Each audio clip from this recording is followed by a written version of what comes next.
We have to build a countervailing force in public affairs in your country and in mine, so that politicians are as frightened of us as they evidently are of them. And we can do it. There are millions of Muslims in America, and many of them are wealthy. Almost all of them work. All of them can do something to build that lobby. In Britain, people complain, fools complain about the influence of what they describe as 200,000 Jews. There are 2 million Muslims in Britain, 10 times the number of Jews. Many Jewish people in Britain are wealthy, but the Muslims are more wealthy. Jewish people, indeed Israel, is the most politically divided place in the world. But when it comes to the question of defending Israel, they are one hand. There's no Likud, there's no Kadima, there's no Labour, there's no Lieberman party. There's only one hand raised against anybody who will stand up for the Palestinian people. While we are thousands of different political lines, different political organizations, different sects, different brotherhoods, we are hopelessly divided and can never make one hand. So the first precondition for changing things is that we have to find unity amongst ourselves. We have to say we'll differ on this or that. Some will pray with a stone, some will pray for 5 minutes longer. Some will want this kind of state, some will want that kind of state.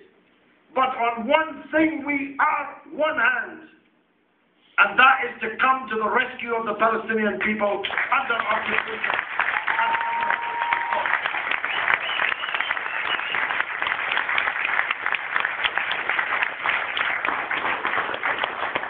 The second thing we must do is we have to find allies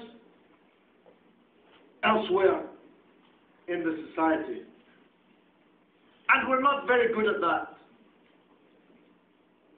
For a start, there should be hundreds of African Americans in here. Hundreds, because African Americans are natural allies for us in this struggle. In South Africa, where I recently was, the Muslim community in South Africa has the closest possible relationship to the majority African population, because they were with the Africans in the struggle for liberation in the African National Congress. And now the Africans are with them in support of Palestine and in boycotting Israel and in the many things that we have to do. I'm being critical of you. The next time I come here, let's have more African Americans in this movement who can see the truth of oppression, of colonialism. There are not enough Jews in here. There are not enough Jews in here.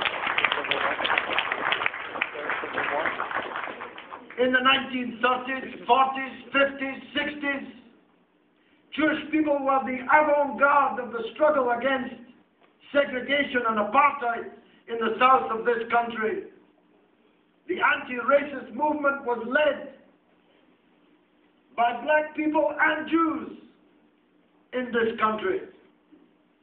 When I was, it's another story, Mr. FBI, an undercover agent of the African National Congress in apartheid South Africa, moving from town to city, in cars, in houses, on secret work for the ANC. Every house in which I lived, every car in which I drove, every person who gave me money or gave me food was a South African Jew against apartheid. We can win these Jews to us.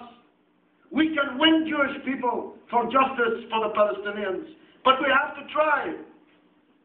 And we haven't tried hard enough. Now, you didn't clap that, and that's all right. But you have to think about what I'm saying.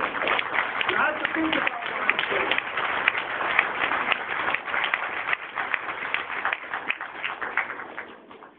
We have to work in a way which is inclusive, which is universal. If Che Guevara were alive today, he'd be here. He'd be on our demonstration.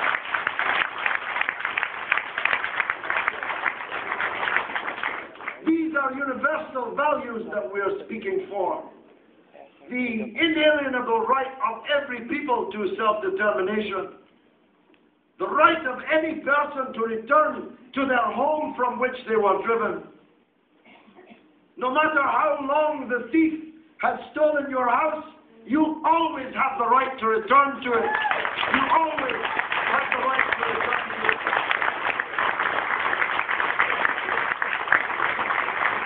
And we have to tell the Palestinian story in human terms. Not as an abstract thing, not as a Muslim thing, as a human thing. When I tell, for example, the story of Jenin, where my friend Ron Mackay and I visited when it was still smoking, still on fire from the massacre of 5 years or so ago, when the dead people could still be smelt underneath the wreckage. This little camp, 1 square kilometer, in which 13,000 families lived, a rancid, rat-infested hovel of a place. It had something unique about it. If you could climb to any of the roofs on the camp, with small binoculars, you can see the shining city of Haifa on the sea. And the refugees are from Haifa. And for 60 years, they've lived in a hovel, able to see their own houses and their own gardens and their own trees, with foreigners from Brooklyn, New Jersey, Paris, London, living in their houses, playing in their gardens, picking their fruit, while they live in misery in a refugee camp. When you tell this story, everyone can understand it. Who would not take up arms against such a sea of troubles, and by opposing, try to end them? It's not a surprise that some Palestinians blow themselves up. It's a surprise they're not all blowing themselves up.